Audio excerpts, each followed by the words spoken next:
Jadi dia tinggal sendiri. Sama anjingnya bernama Benjo. Benjo. Itu setia banget. Akhirnya RT panggil, didobrak pintu. Dan di situ kaget. Kalau terlambat waktu itu beberapa Ellen waktu datang, saja gitu ya. Remi selesai. Ya, lewat. Remi selesai lewat. Jadi dia jerit-jerit jeritnya kan sudah tidak pakai daya kan. Jadi melenguh-lenguh gitu. Aduh.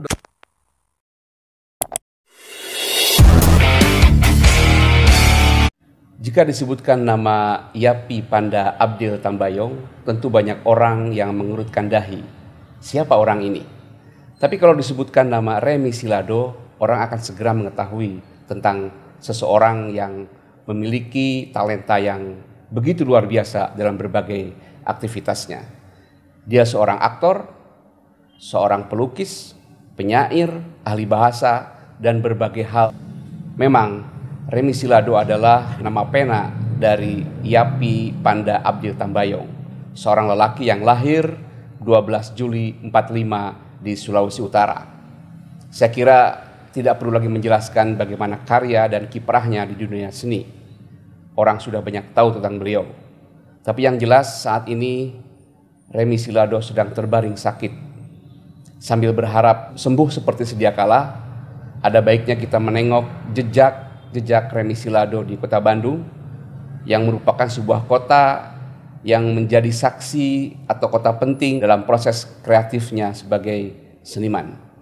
Telah hadir di podcast Apa Kabar News Pak Boy Worang yang merupakan sahabat karib dari Remi Silado, sahabat karib dari dulu sampai hari ini. Apa kabar Pak Boy? Baik, Anton. Saya kebiasaan panggil Uwa. Ya, Kang Anton. Saya juga mungkin manggilnya lebih enak Om Boy saja ya. Daripada Pak Boy, Om Boy saja. Kebiasaan manggil Om Boy. Kebiasaan. Ya. Oh ya, koreksi sebentar. Dia Remi itu lahirnya di Makassar. Di Makassar ya, 12 Juli 45. Tapi punya darahnya Sulawesi Utara. Ya, kuat. Om Boy, bisa cerita ini bagaimana kondisi terakhir dari Pak Remi? Sebetulnya yang dia derita sekarang adalah stroke-nya tadi, akibat stroke. Jadi dia belum bisa, sudah mati sebelah. Otomatis yang kesulitan dia sekarang itu untuk berdiri, untuk bisa duduk. Jadi sama sekali udah nggak bisa duduk? Nggak bisa duduk, kalau duduk jerit-jerit itu. Nah makanya itu perlu fisioterapi yang intens, rutin. Yeah. Sudah 2 tahun, hampir 2 tahun. Hampir 2 tahun ya? Maksudnya jadi udah selama pandemi itu otomatis ya. Pak Remi sakit itu ya? Sakit. Sebetulnya sudah pernah sebelumnya stroke. Stroke yang pertama. Tapi sembuh? Sembuh ya. Dan untungnya tidak berpengaruh di otak. Jadi dia pun cuman gerakan, dia waktu itu agak tremor aja. Yeah. Ada semacam rasa linu-linu tapi selesai. Nah, kemudian dan yang terakhir ini yang berat. Jadi sebelum dia sakit itu dia sempat datang ke Bandung. Itu mah sudah sembuh kan, sudah lama. Tapi kelihatan kurang sehat betul lah. Yeah. Dan yang masalah dia waktu itu akan operasi mata, katarak. Yeah. Jadi dia sekarang memang lihat tidak jelas karena ada katarak. Katarak. Nah itu pada saat itu kita datang ke Bandung, ngobrol-ngobrol, seneng pulang ke Jakarta. Sampai di Jakarta dia sendiri lagi. Di rumahnya itu di rumah. Sendiri. Nah kenapa dia sendiri? Ya mungkin itu kita nanti kupas di lain waktu kita. Kenapa dia sendiri? Ditemenin sama anjingnya yang setia. Seekor anjing ya.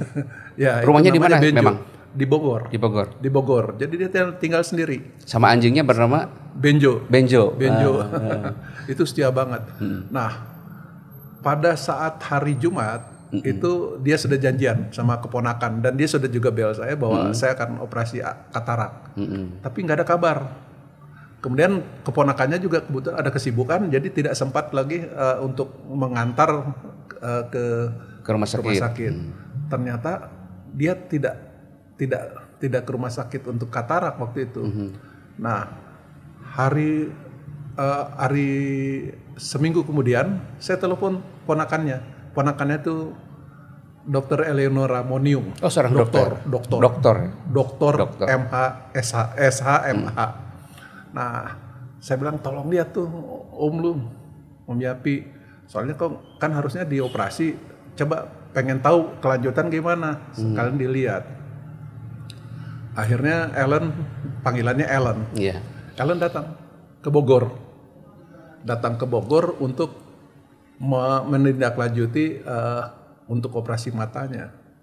Begitu sampai di depan pintu terkunci, langsung ada suara anjing dan suara orang melenguh-lenguh. Seperti kesakitan? Iya, orang melenguh aja, aduh gitu ya. Dia telepon saya, ponakan, boy itu nggak bisa masuk, aku nggak bisa masuk, dikunci, dan itu ada suara kayaknya Om Yapi katanya, dia panggilnya Om Yapi, ya apa seperti yang kesakitan gitu, panggil gitu kan, dan suara anjing. Akhirnya saya telepon dia, cepet panggil Pak RT, dobrak pintunya. Akhirnya RT panggil, didobrak pintu, dan di situ kaget. Kalau terlambat waktu itu, beberapa Ellen waktu datang, saja gitu ya, Remi selesai. Lewat. Jadi dia jerit-jerit, jeritnya kan sudah tidak pakai daya kan, melenguh-lenguh gitu. Aduh, telepon Ellen itu nggak ditutup. Jadi saya tahu betul kejadian si Ellen tuh nangis menangisi itu. Remi juga gitu. Aduh, ini saya bayangin tegangnya mendengar saja kan lebih imajinasinya sudah kemana-mana gitu kan. Dan suara anjing itu nguk-nguk. Nah, jadi kelihatannya itu 3 hari dia tidak makan. Kelihatannya tidak minum. Mungkin 2-3 hari lah, nggak makan minum, termasuk si anjingnya, karena dia kan nggak bisa apa-apa. Rupanya sudah mulai lemas tuh, dia sudah mulai lemas, jadi nggak bisa, karena di situ dia makan cuman paling yang paling gampang, kalau suruh nasi bungkus gitu ya super mie bangsa gitu udah disiain, tapi kan dia nggak bisa apa-apa pada saat itu.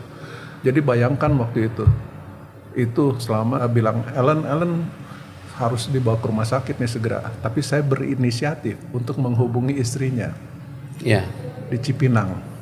Saya bilang Kak Emi, itu Kak Remi sakit kritis. Tolong segera ke Bogor. Akhirnya istrinya juga ke Bogor dan di situ kemudian dibawa ke rumah sakit. Dibawa ke rumah sakit waktu itu kan ambulan cari agak sulit waktu itu. Dibawa di mobil biasa dan dia jerit-jerit kan, sakit itu. Akhirnya masuk rumah sakit, ternyata di rumah sakit itu tidak sanggup dibawa ke rumah sakit Jakarta. Nah, sampai itulah artinya proses dia sakit dia. Jadi tragis sekali ya. Tragis. Kalau tidak telat aja berapa. Tetangga juga nggak pada tahu ya. Nggak tahu karena dia kan sendiri di situ. Kalau kita flashback ya, pertama kali kenal dengan Om Remi itu bagaimana atau kapan itu? Jadi gini, saya waktu itu masuk di sinematografi di Bandung. Ya, sebelum ada LPKJ dulu. Di Jakarta. IKJ. Itu dulu LPKJ namanya. Dulu belum ada. Nah di Bandung ada namanya Aksos nih, ya Akademi Sinematografinya. Saya masuk jurusan teater, ya. Untuk penyutradaraan. Nah Remi itu waktu itu sebagai dosen. Oh di situ ya. Dosen sinematografi, dosen teater. Dramaturgi, make up, kostum. Dia pintar make up juga, dalam kostum juga pintar. Dia baru datang dari. Nah dia waktu itu luar Bandung kan kalau nggak salah. Dari Solo ya. Dari Solo, Semarang. Semarang, Solo lah, nanti bolak-balik ke Bandung. Nah, pada saat itu di situ saya berkenalan. Kemungkinan chemistry-nya adalah sama-sama Manado kali ya namanya. Jadi dekat sekali dia sama saya, sangat dekat. Jadi dekat. Kemudian kita memulai dengan berteater bareng dengan basicnya adalah orang-orang dari sinematografi tadi. Tapi sebelumnya dia sudah ada berteman juga seperti Sutarji, Abdul Hadi WM, para penyair lah ya, dan ada Beneditus ya untuk berteater, tapi kelompok kecil lah. Tapi artinya mereka belum serius waktu itu berteater yang penuh menjadi dapur teater 23761. Itu pertama kali. Itu nama teaternya diambil dari nama dia juga ya. Juga. Dia ada apa-apa selalu ngajak saya. Sehingga kemana-mana saya selalu bersama dia. Sehingga orang berpikir bahwa saya ada kakak. Iya. Karena rambutnya sama ya. Panjang-panjang waktu itu ya. Rambut sama, gaya sama. Dan gaya berpakaian pun waktu itu sudah dianggap orang aneh. Pakai sarung. Pakai sarung ya? Pakai sarung, tapi pakai jas. Karena aneh banyak? Aneh.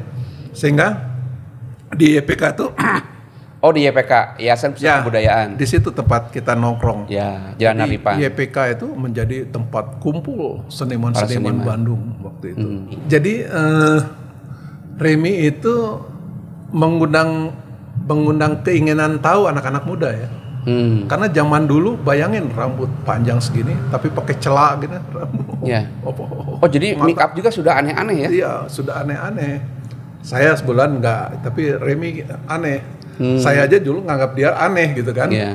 Tapi itu yang menjadi khas. Sehingga anak muda juga kan bertanya-tanya nih siapa. Dan otomatis karena dia juga bekerja waktu itu di Aktuil. Yeah. Otomatis wartawan juga sama, dia seperti punya magnet gitu ya. Wartawan muda tuh mendekat gitu. Nah disitulah kira-kira sama Remi. Jadi kita kumpul memang di YPK. Hanya satu.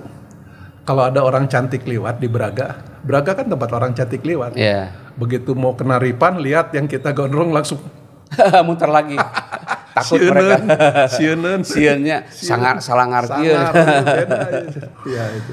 Nah, kenapa ya waktu itu Remi Silado kemudian memutuskan untuk berkegiatan tuh di Bandung? Jadi Remi itu berkiprah di Bandung itu memang pertama dia punya kakak. Kakaknya itu di Bandung. Yeah. Kakaknya kakak iparnya sendiri dosen ya, dosen di lembaga pendidikan baptis. Ya, kemudian kakak dia yang asli itu namanya Yoke. Tante Yoke kalau saya panggil ya. Nah, itulah mengurus dia. Mungkin dia suka di Bandung, tapi dia melihat bahwa Bandung itu punya potensi. Karena gini, pada prinsipnya dia bilang, kalau kita mau ke Broadway, ya, kalau kita sulit masuk ke Broadway, kenapa kita tidak bikin out of Broadway? Oh, di sini. Ya, artinya Bandung harus jadi pusat lah. Pusat berkesenian ya. Tapi dalam arti kata pada saat itu kan dia masih sendiri kan, belum masih mencari pengaruh ke sana sini. Tapi yang membuat kekuatan dia juga karena dia menjadi redaktur juga di majalah Aktuil. Ya.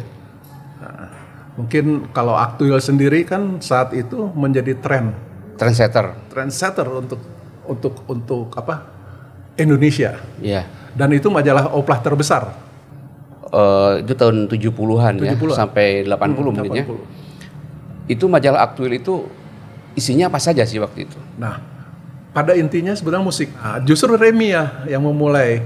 Di situ masuk yang namanya cerita bersambung. Oh. Dan cerita bersambung dia itu sungguh jadi heboh se-Indonesia. Judulnya Oreksas ya. Tapi kemudian orang kan menyingkat itu. Jadi seolah-olah di Bandung betul-betul ada Oreksas. Oreksas itu organisasi seks bebas. Oh, namanya sudah serem begitu ya. Karena pada saat itu Bandung itu memang kota yang anak mudanya sedang terwabah ya. Terwabah dengan flower power ya. Yeah. Itu pada saat hippie segala, sehingga pergaulan sebetulnya segelintir ya. Sehingga ada pesta-pesta pada saat itu, ya kan. Nah disitulah yang muncul namanya gongli, ya. Pernah dengar namanya gongli. Itu betul-betul kejadian-kejadian yang membuat image bahwa itu ada seks, ada narkotik dan segala macam. Padahal itu imajinasinya Pak Remy. Artinya itu memang kejadian yang ada. Tapi kan bukan mayoritas. Minoritas aja dari anak-anak muda tertentu. Tapi kan seolah-olah menjadi ada oreksas betul. Itu bersambung ya ceritanya? Bersambung. Nah itu kemudian ada puisi beling. Embeling itu? Ya, embeling. Puisi beling itu menjadi sangat populer. Kenapa? Karena kalau orang dulu mau menulis, itu biasanya kan kalau mau ngomong, wah orang yang punya bobot di sastra, horizon. Iya. Ya. Nah sekarang ini majalah Aktuil itu majalah yang jadi trendsetter se-Indonesia. Remy tulis yang namanya puisi beling itu yang keluar dari kaidah-kaidah puisi. Pada umumnya puisi. Wah otomatis di situ bahasanya nakal gitu kan. Singgala kan misalnya kan yang saya bilang puisinya antara lain saya bisa sebut yang sajak martabak. Pernah dengar sajak martabak? Coba bagaimana tuh syairnya? Satu telur martabak biasa. 2 telur martabak spesial. 3 telur martabak istimewa. 4 telur sepasang homoseks. Ya, seperti begitulah kira-kira. Imajinasi. Benar-benar. Ya, jadi di situ banyak penulis-penulis muda. Dan penulis-penulis muda itu yang sering masuk juga di situ dalam penulisan-penulisan itu antara lain siapa tuh? Orang-orang terkenal. Yang sekarang jadi orang terkenal ya. Seno Gumbira Aji Dharma. Yudhistira Masardi, Norka kan itu kan kembar ya, misalnya. AMH itu kan mereka masih muda-muda dulu tulis di situ karena bergengsi banget kalau tulis masuk di Aktuil kan sangat bergengsi. Tapi Pak Remy itu bukan pemret ya, bukan ya? Bukan. Redaktur. Tapi orang sebetulnya kalau saya mau jujur, orang lihat Aktuil itu Remy Silado dan Denny Sabri. Oh gitu, dua ikon itu ya? Iya. Karena Denny kan sebelumnya di Jerman dia. Jadi dia datang juga sampai yang bawa di Purple awal kan Denny dengan inisiatif Denny, tapi sebetulnya promotornya adalah Peter Basuki, Buenaventura dulu ya, Buena Produk Tama itu. Nah, disitulah sehingga Bandung itu menjadi pusat, ya seolah-olah pusat yang aneh lah, tapi menjadi kegiatan anak muda. Jadi anak muda lihatnya itu hal yang di luar biasanya yang konvensional kan orang jarang mau ya. Nah di sini menjadi tumpul. Atau sudah muncul di situ memang bibit yang disebut sebagai kota kreatif itu di situ kali ya. Nah sehingga kegiatan apapun di kota Bandung itu akan termonitor oleh majalah Aktuil dan itu bisa menjadi mode se-Indonesia. Oh ya, diliput dan kemudian dibaca banyak orang. Misalnya kotak sabun. Kotak sabun. Damas ya. Ratu Vespa, Ratuan gitu kan. Itu karena terliput di Aktuil, itu menjadi sedunia. Jadi dinamika kota Bandung itu tercover di majalah Aktuil dan dibaca oleh seluruh Indonesia ya. Apakah Aktuil waktu itu khususnya Pak Remy punya andil juga waktu itu nggak dengan konfrontasinya dalam tanda kutip antara dangdut dan rock? Oh gini, gimana itu? Jadi Remy itu kan kasarnya provokator lah kalau di musik, ya karena dia pengen musik itu bergairah gitu kan, bergairah, sehingga misalnya dia sering bikin guyon-guyon ya soal musik supaya dan itu kemudian menjadi tren juga menurut saya, sehingga orang selalu membuat suatu hal yang agak ngebom gitu kan, supaya jadi perhatian. Nah, waktu dangdut dan rock itu kan sebetulnya kalau dibilang ada ulah Remy di situ. Ada andil di situ. Ada andil, maksudnya seolah-olah kan bermusuhan gitu kan. Tai anjing. Memang dia ngomong off the record mungkin ya. Kalau Remy kan nggak peduli, tulis. Iya. Ya Benny ngomong waktu itu dengan Benny Subarja kalau nggak salah ya. Benny. Tapi kan kemudian mereka juga berdamai saja kan. Iya. Nah tapi justru menurut saya kan jadi dangdutnya juga berkembang. Rocknya juga berkembang. bagus. Nah itu memang itu Remi selalu begitu. Dan calon penyanyi terkenal itu pasti menghadap Remi dulu. Kasarnya. Kenapa? Karena lu mau dijatuhin atau dibagusin kasarnya gitu ya. Ya artinya meskipun bagus kalau tulisannya jelek kan punya pengaruh juga di halayak. Karena kan medianya media musik itu cuman satu, Aktuil. Otomatis penyanyi-penyanyi yang terbanyak dulu yang masuk di kancah nasional itu Bandung. Otomatis Remi tahu ABC-nya itu mereka semua. Jadi Pak Boy itu dulu sering sekali main ke redaksi Aktuil ya? Ya artinya gini, saya itu kemana-mana bareng Remi. Saya nggak bisa terus di kantor karena saya ngantor. Orang tidak pernah, banyak orang nggak tahu kalau saya orang kantoran. Orang kantoran, taunya seni orang yang berkecimpung di seni. Padahal rambut saya segini. Siapa yang percaya saya orang kantor? Nah, kantor apa waktu itu? Bang Eksim. Emang Bang Eksim boleh gondrong? Nah, saya kalau ke kantor pakai wig pendek. Oh, digelung heula. Oh, digelung, tutup wig pendek. Oh, Pak Remi kan di teater penulis, wartawan. Om Boy giat seninya di apa waktu itu? Bidang apa? Karena saya kan sebetulnya sebelum sama Remi saya sudah berteater. Saya ngajar teater di Semak Dago, di sekolah-sekolah lah, beberapa sekolah saya ajar. Dan antara lain karena dalam teater saya yang menyakup anak muda, saya banyak melibatkan musik. Sehingga menjadi drama musikal. Dulu disebutnya kabaret. Sebetulnya kenapa jadi kabaret? Karena teboga duit kanggo rekaman.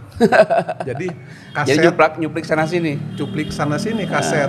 Digerakkan kasarnya kan. Tapi itu menjadi wabah kemudian. Pak Remi pernah mengkritik penampilan. Oh iya, saya dulu dimarahin.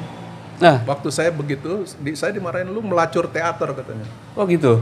Iya, karena Remi, meskipun Remi sendiri sudah sangat berbeda dengan teater-teater yang konvensional ya. Berbeda kan? Tapi dia bilang, lu melacur teater katanya. Tapi ya itulah basic saya. Om Boy, saya ingin tahu bagaimana penampilan Pak Remi ya. Kalau dia misalnya baca puisi, main teater di Bandung, itu di mana saja dan bagaimana antusiasme penontonnya? Jadi kalau Remi baca puisi, dia kan orangnya santai, ya santai saja. Kalau main teater, otomatis kan saya terlibat di situ ya, karena ikut dalam pagelaran. Itu setiap kali kalau yang namanya teater konvensional, itu kan paling penonton 30, 40, 50 lah gitu lah. Nggak penuh lah itu yang namanya. Padahal kan yang namanya Rumetang Siang atau YPK kan tidak terlalu besar. Tapi kalau Remi main, wah itu bludak. Penuh. Kenapa? Itu sebetulnya salah satu bentuk dari pemberontakan anak muda ya. Dan sehingga Remi itu mewakili mereka sebagai figur anak muda. Ya kayak kita lihat sekarang misalnya Iwan Fals atau siapa kan itu jadi tokoh anak muda banget. Nah, Remi saat itu menjadi tokoh anak muda. Dan orang berpikir seolah-olah dia main-main ya. Padahal isi daripada kayak Oreksas tadi itu luar biasa filosofinya. Jadi bagaimana seorang anak itu bertanya pada orang tua. Orang tua kan selalu merupakan pembenaran ya. Maneh kudu kieu pang benerna. Padahal bari kieu di imah nginum atau ke night club atau segala. Ya kan? Anak-anak itu kan akhirnya juga tahu bahwa kelakuan ayahnya juga tidak baik. Nah, dia juga protes terhadap kelakuan. Nah, itu antara lain dia belajar. Di cerita itu ada di cerita tentara termasuk pendeta terhadap umatnya. Pendeta ngomong begini-begini, tapi kebenaran ucap dengan langkah, dengan tidak satu kata antara langkah dan ucapan. Nah, kan bisa begitu. Nah, itu jadi Remi itu selalu memainkan. Jadi huru hara anak muda itu dimainkan sama dia. Terwakili di situ. Terwakili. Saya ingat nih Om Boy, tahun 70-an saya masih SD. Saya kaget juga ketika itu mendengar di radio di Tasik nih, sebuah kampung di kampung saya. saya dengar sebuah lagu yang syairnya itu, liriknya itu nyeleneh. Kira-kira begini liriknya itu. Apa salahnya aku mencintai pelacur? Karena Yesus Tuhanku pun mencintai pelacur. Saya bilang siapa ini yang nyanyi begini? Gitu kan. Saya cari tahu, oh namanya Remi Silado. Jadi memang dia itu berangkat dengan satu bentuk revolt ya terhadap budaya yang mapan. Pemberontakan. Tapi sebetulnya itu memang sesungguhnya bahwa karena dia juga menguasai Alkitab ya. Bahwa seorang Yesus itu bukan mencari orang yang baik justru kan. Sedia semua orang, tapi juga seorang yang terjelek pun pelacur dia dikasihi. Bisa dikasihi. Artinya sebagai orang kita harus mengasihi setiap orang kan. Ya artinya kita kalau jangan ngomongin dia jelek tapi kita tidak berbuat apa-apa. Tapi ayo kita coba angkat, kita tarik dia. Kalau lu mau baik, kalau lu bilang jadi orang baik begini, coba dong bagaimana menjadi orang baik. Jangan dicaci, jangan dihajar. Nah, itu seorang Remi. Iya, saya dengar juga, saya baca juga Remi Silado ini kan menguasai bahasa Ibrani ya. Bahasa kuno yang jarang orang tahu ya. Dan berbagai bahasa lainnya. Karena itulah dia kemudian sering menggunakan nama pena Munshi di situ ya. Munshi itu kan artinya ahli bahasa. Itu tidak setiap orang bisa menggunakan istilah itu kan. Karena ada pertanggungjawaban di situ gitu kan. Saya tambahkan bahwa dia menguasai bahasa kan. Bahasa Inggris, Belanda, Prancis, termasuk Cina, Arab dia bisa menulis. Bisa menulis dan berbahasa. Luar biasa kan, itu kan luar biasa. Apalagi bahasa Ibrani. Untuk mempelajari Quran secara mendalam kan dia juga sampai masuk ke dalam pesantren gitu kan. Ya. Dan dia sangat menguasai. Ya. Memang dia juga bilang kalau perbandingan agama itu sebetulnya nggak bisa dilakukan terbuka, karena sangat sensitif. Itu sensitif. Jadi itu adalah semua orang kan punya keyakinan masing-masing. Biarkan itu menjadi keyakinannya. Tapi kalau misal dibicarakan itu terbatas saja. Hanya buat mengetahui, tapi soal kebenaran kan sangat relatif. Sudut pandangnya mana kan gitu. Om Boy, kita nikmati dulu ini sajian khas dari Zawani. Zawani ini, aduh ini coklatnya enak ya. Dingin. Lagi hujan begini. Minum.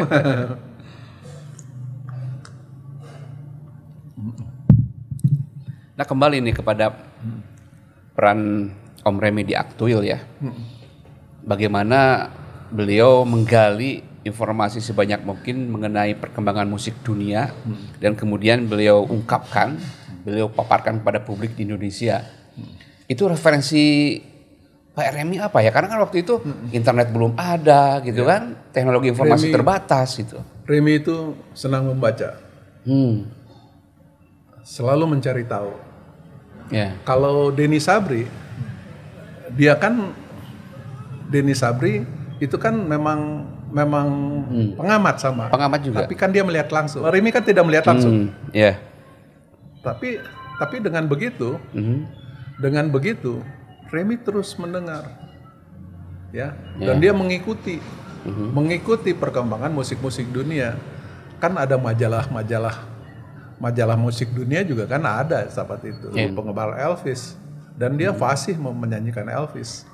Dia punya grup musik, Pak Remi? Sendiri dia. Oh sendiri? Karena dia gaya Elvis tuh dimainkan secara fasih, baik suara dan gayanya ya. Remi dalam musik dia sangat intens sekali menghayati musik dan mempelajari musik di sekitar ya, artinya di sekitar, sehingga dia tahu betul. Nah kebetulan karena dia menjadi pegang juga di desk-nya musik, otomatis pemusik kan selalu berhubungan sama dia. Ya kan? Untuk masuk di situ kan dia juga yang menulis juga nanti Remi. Otomatis Remi juga kan banyak pengetahuan yang dia dapat dari pelaku-pelaku. Itu juga menambah ini dia sehingga bisa berdebat kenapa musik ini gini, kenapa musik ini gini. Itu Remy. Jadi memang fasih dia di dalam urusan musik. Iya. Itu berapa lama ya Pak Remy memegang Aktuil, jadi redaktur Aktuil itu? Wah, lebih 10 tahun lah ya. Iya, itu tahun 70-an sampai 80-an. Kemudian dia lepas, dia bikin majalah Top tuh kan. Tapi masih di Bandung atau di Jakarta? Jakarta ya? Jakarta. Hijrah ke Jakarta tahun? Hijrah. Jadi dia hijrah ke Jakarta itu karena dulu sempat kasus di sini. Ada kasus? Yang rumah apa? Dia memperjuangkan rumah yang dipakai menjadi rumah wakil gubernur. Dianggap itu bahwa menyerobot. Di pengadilan Remy diputuskan bersalah. Dakwaannya? Ya seolah-olah membuat berita yang apa yang itu kan apa itu tidak betul lah. Itu masuk Aktuil? Masuk berita atau gimana? Oh, di berita se-Indonesia kan pengadilan. Kasus itu? Kasus pengadilan, dan dia akhirnya dianggap masa percobaan, dihukum tapi dengan hukuman masa percobaan ya. Hukuman percobaan. Nah, di situ seolah-olah agak ditutup ya kegiatannya kan. Oh iya, kan? Ya. Tahun berapa ya kira-kira ya? 80-an? 80-an. Ya, saya lupa tanggalnya, tapi yang jelas mah gini. Kan dulu sih sangat memungkinkan kan. Kalau orang, ya contohnya aja orang masuk di siapa misal Oma Irama, mana bisa dulu masuk TV. Iya. Ya. Jadi sangat mudah orang untuk menutup akses. Sehingga akhirnya jadi mungkin Pak Remy di Bandung sudah tidak merasa nyaman. Pindah ke Jakarta. Pindah ke Jakarta pun merangkak dulu kan. Sampai akhirnya terus menetap di Jakarta. Remy itu dulu kan tinggal sama kakaknya di yang Cikeni itu di daerah Hegarmana. Kemudian akhirnya Remy memutuskan untuk menikah. Itu ketemu Emi tadi, orang Semarang. Dia bilang, boy, gue mau kawin tapi belum punya apa-apa, gimana nih? Nah, Remy terus terang banyak duit. Iya. Karena banyak duitnya gimana? Dia nggak punya duit nih, contoh ya, bareng saya nih jalan, boy, duit udah habis. Kita ke Karya Nusantara dulu, penerbit. Datang sana, gue punya cerita nih di atas kuburan, apa aja dia ngomong. Bayar dulu setengah. Minta DP. Kenapa nggak minta ke Aktuil? Kan kantornya. Aktuil mah gampang, dia mah lain lagi itu urusan kan. Aktuil beda lagi mungkin. Beda lagi itu. Itu yang buat yang buat bulanan tetap. Nah, nanti udah jalan-jalan kita udah 2 bulan 3 bulan kita mampir lagi ke sana. Ditagih kan. Mana? Ya itu ada di rumah, gue lupa bawa katanya. Di rumah dia ngetik bikin jadi setengah. Yang mana lainnya? Dalam semalam. Beres itu. Beres dia. Ya belum jadi semuanya, baru setengah lah. Setengah ya. Tapi artinya untuk membuktikan bahwa dia serius nih gitu ya. Udah bayar. Dan apapun cerita dia dibayar oleh penerbit. Karena setiap cerita dia selalu laku. Itu. Iya. Nah, jadi memang Remy kalau saya bilang multi talenta betul dia. Multi talenta ya. Jadi pikirannya mungkin kalau kita sebut sekarang avant-garde ya. Orang belum berpikir ke depan bagaimana. Visioner. Dia sudah ke depan. Itu Remy. Dan dia sangat menguasai medan. Artinya kalau dia membuat, dia menghayal, tapi dia menghayati betul sekelilingnya gitu ya. Ya. Anak muda gimana, ini gimana. Dia ori Sundanya banyak. Kalau sudah bisa heureuy berarti sudah mendalami bahasa setempat itu. Dan dia selalu mendalami bahasa setempat. Nah, itu. Pernah nggak bilang ke Om Boy ada sesuatu yang dia inginkan dan belum tercapai? Remy itu ya dia tidak pernah tidak pernah bercerita apa yang belum pernah dia capai, tidak.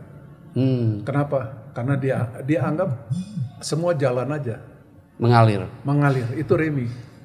Nah, menurut saya yang kurang, saya bisa melihat dia karena saya tahu Remy itu tidak bisa memanage uang. Tidak bisa memanage. Ya, artinya uangnya banyak tapi Kadang-kadang saya bisa masuk 3 kali bioskop. Jadi dia ke kantor tuh. Dulu kan kantor pulang jam 1:30. Yeah. Dia udah ke depan kantor pakai Vespa putih tuh. Sama saya udah keliling-keliling tuh. Nah, kita masuk bioskop apa? Kadang-kadang karena filmnya bagus atau kedua pengen udara dingin. Pengen sejuk ya. Sejuk. Gitu. Jadi Remy itu uang kadang-kadang dia bisa makan di tempat mahal, tapi bisa makan di tempat warung-warung kopi aja di biasa. Jadi semua di jalan dan uang kayak ini aja dia ngalir. Keluar masuk tuh gampang. Keluar masuk gampang, karena dia gampang juga dapatnya. Nah itu yang menurut saya dia waktu itu belum berpikir. Tapi kemudian rumah yang kita pada saat tadi saya belum teruskan pada saat dia mau menikah itu, jadi kita 1 bulan tuh keliling-keliling cari rumah kontrakan. Yeah. Nggak ada yang cocok. Kalaupun ada cocok kan mungkin mahal, besar atau gimana. Akhirnya dapatlah di Sri Gadis. Nah kemudian rumah itu yang dikontrak. Jadi pada saat setelah menikah tinggallah di situ di Sri Gadis Remy. Kontrak statusnya? Iya, statusnya kontrak. Hanya kemudian Remy kan sempat akhirnya dia berpikir. Nah itu yang saya bilang, sempat berpikir uang tuh jangan ini. Akhirnya dia beli tanah di daerah Kebaktian. Nah tanah itu kemudian tukar guling dengan Sri Gadis. Sehingga Sri Gadis itu menjadi rumah pribadi. Dia juga tidak pernah merasa takut sama siapapun pada saat. Tidak pernah merasa takut tuh kadang-kadang bisa menjadi nilai plus, tapi bisa juga bisa menjadi nilai minus. Karena kan jadi jumawa seolah-olah. Nah sehingga membuat dia banyak teman, tapi juga banyak musuh. Banyak musuh itu Remy. Dan Remy dimanapun selalu menjadi diminta orang untuk menjadi narasumber. Dan dia berani melawan. Dan selalu misalnya dalam kritik-kritik dia itu selalu melawan pada yang dianggap tidak benar. Dan kritiknya tajam. Kadang-kadang menyinggung secara pribadi. Iya. Ya artinya ngomongnya nggak pakai diplomasi atau basa-basi. Iya. Langsung to the point ya. Nah, itu kan kadang-kadang membuat kalaupun orang dia sakit. benar orang juga bisa. Itu Remy. Jadi kalau saya lihat kejayaannya wah dia bayangkan aja. Kalau yang istilah saya dia datang hanya bawa cerita hayal. Iya. Dapat duit gitu kan. Orang sudah percaya. Percaya, berarti kan sangat dipercaya dan itu menjadi trendsetter juga apa yang dia lakukan. Jadi Remy bukan aja di musik, di teater, tapi juga di penulisan. Ya kan dia seorang penulis novel kan? Novel. Penulis kolom di majalah, di koran gitu kan. Dan dia waktu itu tinggal datang koran mana gitu nulis. Lu berani bayar apa? Emang segitu emang gua tukang tembok katanya. Bisa tawar menawar. Iya, emang gua tukang tembok katanya. Ini menarik tadi apa yang dikatakan oleh Om Boy soal ketidakmampuan memanage, ya soal keuangan pribadi. Saya pikir itu bukan hanya dialami oleh Pak Remy ya. Banyak juga seniman yang memiliki masa jaya, tapi mereka tidak mampu mengelola keuangannya. Pada masa tuanya juga punya masalah besar. Betul itu. Gitu. Dan itu harusnya jadi momentum kita bersama, teman-teman seniman. Ya, karena biasanya pada saat jaya kita dilulukan orang. Dan terus terang timeline-nya itu sebetulnya pendek. Ya kan? Apalagi sekarang pendek-pendek sekali. Kalau dulu kan artinya begitu masa tua sudah tidak terlalu itu nilainya menjadi 0. Sehingga dia tidak bisa menghasilkan apa-apa lagi di sini. Sementara kalau pegawai dia bekerja sekian lama, kesininya dia masih dijamin dengan pensiun. Ada pensiun, ada tabungan gitu ya. Ada tabungan. Nah kalau seorang seniman, ya apa yang bisa dia dapat setelah tua? Nah itu yang pertama jadi pertanyaan. Tapi kedua juga kita harus kritik terhadap seniman. Kadang-kadang pekerja seni itu kalau lagi top, wah duit gampang kan? Asana gampang ya gitu. Tidak ingat bagaimana memanage tadi. Bagaimana ke depan gue di masa tua seperti apa. Jadi kita contoh misalnya Ebit kan hebat. Begitu dia terkenal dia menghasilkan uang, Invest dia. Invest, dia bikin usaha apa. Banyak juga teman-teman begitu. Tapi kita melihat, ya, kita melihat kan yang berhasil tuh seolah-olah menjadi wah patokannya. Itu kan cuma beberapa, ya kan? Yang gagalnya itu luar biasa banyak. Dan kita banyak cerita kalau teman-teman seniman yang sudah pekerja seni yang sudah out of date, kemudian tuanya menjadi sangat tentara. Bukan hanya tuanya, sebelum tua juga kalau dia sudah tidak dikenal, menjadi sengsara. Iya betul. Itu bagaimana sekarang pemerintah berpikir, ya, bagaimana supaya bagaimana dia kan berjasa sama kita, menghibur orang, membuat sesuatu yang kita gembira, membuat sesuatu kita berimajinasi sehingga dia menjadi fantasi untuk begini. Jadi dia memberi kontribusi dengan bakatnya kan. Tapi begitu selesai. Nah itu harus dipikirkan sehingga banyak teman-teman pekerja seni yang merasa bahwa kita adalah warga negara kelas 3. Kelas 3 bukan kelas 2 lagi. Bukan kelas 2, kelas 3. Guys, mana emang guys saha sih gitu. Nah, ini yang mungkin perlu karena gini, dia bukan pekerja seni, itu kan bukan di lembaga resmi, sehingga jaminan sosialnya ya diurus sendiri. Tapi harusnya juga berpikir bagaimana membuat paguyuban. Contoh Remi sekarang kan, kalau dia sudah ini kan menjadi biaya sendiri, ya sporadis ya, ditolongin ABC, tapi kan tidak akan seterusnya orang tidak menyelesaikan, menolong kan gitu, tidak menyelesaikan. Dulu bagaimana hubungan relasi Pak Remi dengan seniman lain di Bandung ini?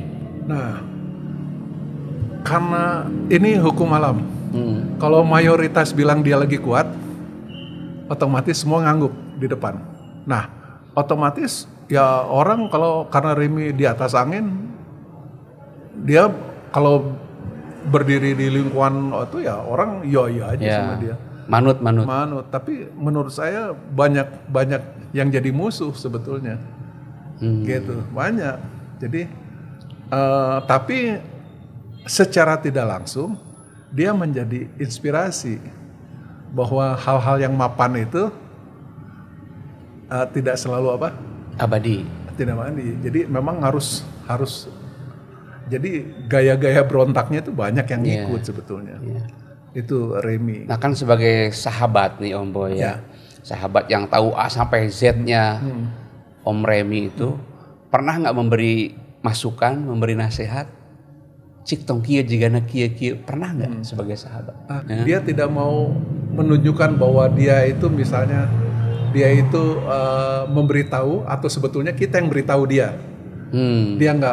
Dia orangnya nggak mau ya, karena dia orangnya nggak pernah mau muji-muji, tapi juga nggak mau dipuji-puji lah kasarnya. Nah, contohnya kenapa saya bekerja? Karena saya tahu saat itu di seni kita belum bisa hidup. Tidak ada yang bisa diharapkan waktu itu. Tidak ada bisa. Otomatis saya bekerja.